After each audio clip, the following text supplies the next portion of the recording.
I'm going to call the meeting to order at 7:30. Roll call, William Johnston. Here. Thomas Graffinino. Here. Lynn Colligan. Here. Lisa Kreckler. Here. And Phil Diorio is here. We also have present Tim Hill, the ZBA attorney, via Zoom. First order of business is to review and approve the February 19th, 2025 minutes. Can I have a motion to approve said minutes? I'll make the motion. I'll second. All in favor? Aye. All right, so we have one resolution tonight as part of our hearing agenda, and that's on 9 West Thomas Street, Davidson. Christina, will you give us a synopsis of the resolution, please? Application by Matt and Catherine Davidson for variance at 9 West Thomas Street, Short Valley, New York, Suffolk County Tax Map 700-15-2-26. Basis of the application is request made for an area variance to convert an existing basement or a portion thereof to a one-bedroom accessory dwelling unit in response to and as indicated by the building inspector's notice of disapproval dated February 28, 2024. Existing dwelling is legally non-conforming as to lot area. The applicants request an area variances for relief from Town Code Section 133-17A1B, which requires that for an accessory apartment to be sited on a legal non-conforming lot, such a substandard lot must be contained no less than 75% of the district's lot area requirement. Accordingly, because the subject property is legal non-conforming due its lot area of 28,400 square feet, and because said lot area remains below the 75% tolerance provided for by Section 133-17A1B, the proposed ADU conversion would require an area variance of 1,600 square feet from said requirement. The resolution of the board is to approve the request for a lot area variance of 1,600 square feet to permit a conversion of an existing basement to an accessory dwelling unit on a legal conforming lot consisting of 28,400 square feet of a lot area where a minimum of 30,000 square feet is required, as reflected in and subject to construction in conformance with the site plan and drawings by Sherman Engineering and Consulting, PA, dated November 14, 2023, and revised January 25, 2025, inclusive of the parking area identified therein. Yeah, just one thing, that last paragraph there, I think it should be an accessory dwelling unit on a legal non-conforming lot. Got it. Okay, that's the one, because the lot is not conforming. Yeah, it's A. correct.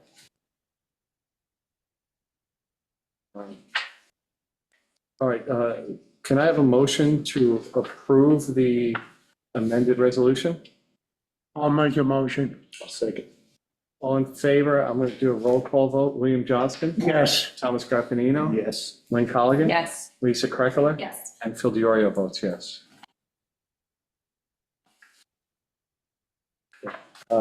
Next up, we have 2 applications that are continued. Both these were caught up for a while in a type 1 versus type 2 conundrum. They were both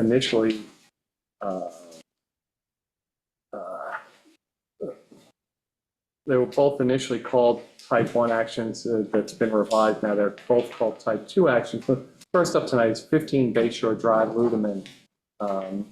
We had a hearing on this in August, and it's finally come back to us now that the secret determination has been made.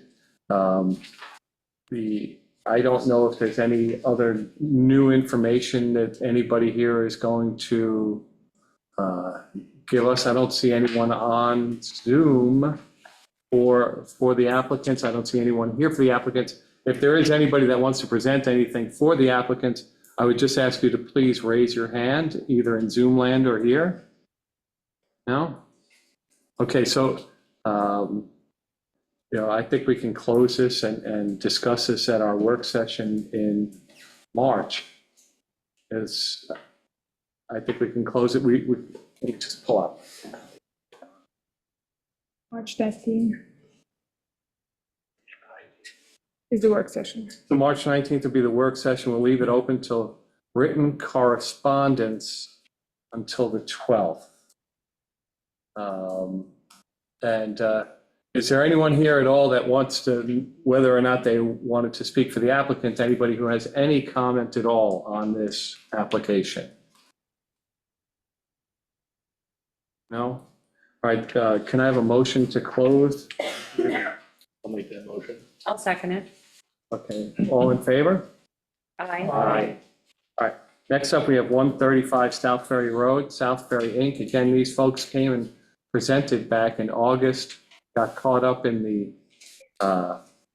SECRA thing, and they are back here tonight. They have modified their plans, and so I'd like to just maybe, if we could get someone for the applicants, just to discuss the changes in the plans, that would be great. If there's someone here who could do that. Zoom. Cliff wants to speak in. That's, you guys can work that out. Hi, Scott Good, hi, Oversee, yeah. representing South Ferry. Okay, Yeah, you can ask Cliff if he wants to speak. but You've got this. I'm observing. You've been all over this. Come on. No, I have full faith and confidence in Scott. He's been right in the So middle of it. Tell us, Scott, how the plans have changed. Is there any square footage changes? Are there any bathroom changes? yes, sir. So the only square footage change, we eliminated the public bathrooms, and we're just going with the restrooms for the company itself. We're not providing any of the restrooms to the public at all. And the reason for that was, Some financial, and the other is just too much involved with the Suffolk County Department of Health that they're expecting to see done for us that is just not capable. Well, it's not capable, it's just not feasible for the okay, company. so in the end, your dealings with the Department of Health steered you to the decision to eliminate public bathroom? Yes, sir. Okay. And is there any change to the actual square footage of the footprint? Is that all staying the same?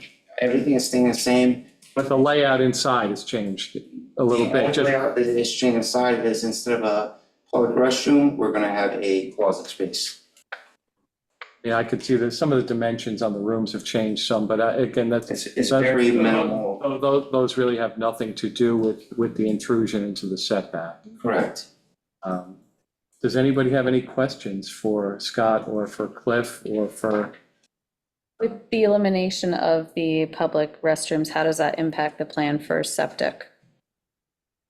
To my knowledge, the only impact is that we can move forward without any holdback from, but you're still putting in a new IA system? that is correct, yes, sir.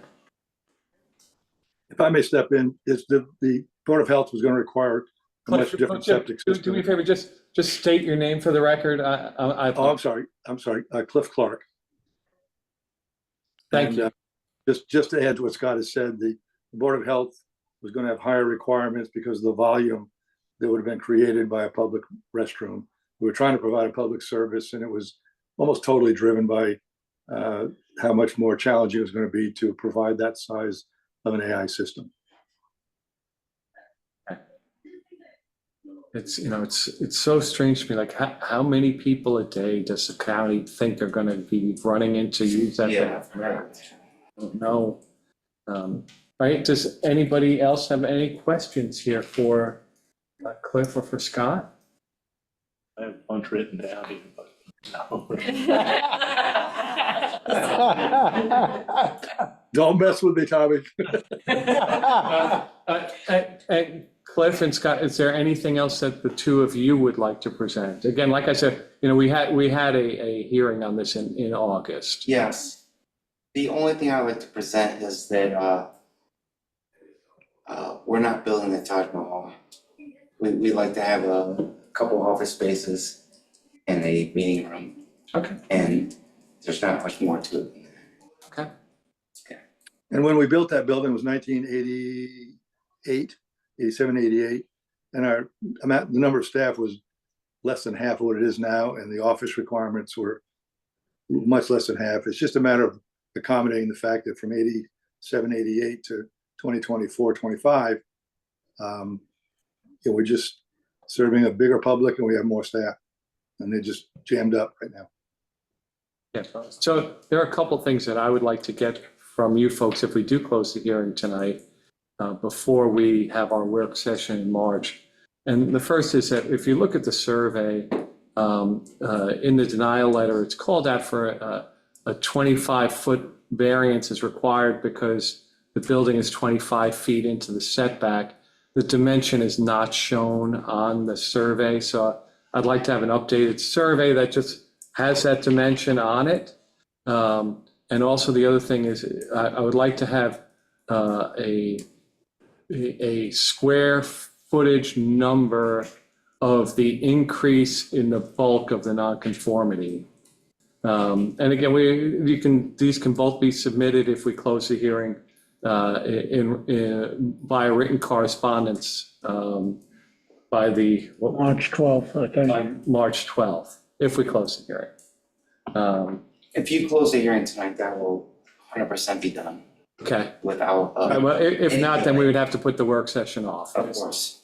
Now, we'll comply with everything. The only reason I'm on remote is Tish and I heading out of town, go down to visit our daughter, so we're in Riverhead right now. Okay. And I would just say, you mentioned setbacks, and we purposely, if you notice the configuration of the existing building compared to the width east and west of the new addition, we purposely, to stay further away from wetlands to avoid further intrusion, we made the building narrower than the existing building is on the east and west parameters.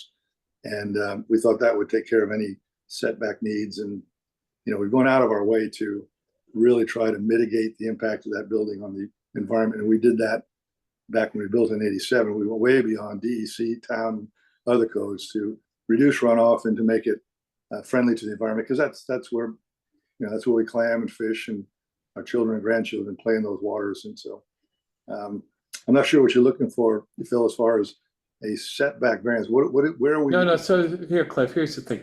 The new addition is going to be built in the front yard setback. What do you call it? Okay, we're calling that the back. Okay, well, no, on the road side, the setback, the front yard setback, according to the code, is 50 feet. And the closest part of the new addition will be 25 feet from the property line as opposed to 50 feet. Reed called that out in his denial letter, but that 25-foot dimension is not shown on the survey. I see. Okay. And so when we approve a plan and it gets signed, we need to show what that particular dimension is an important dimension. Okay.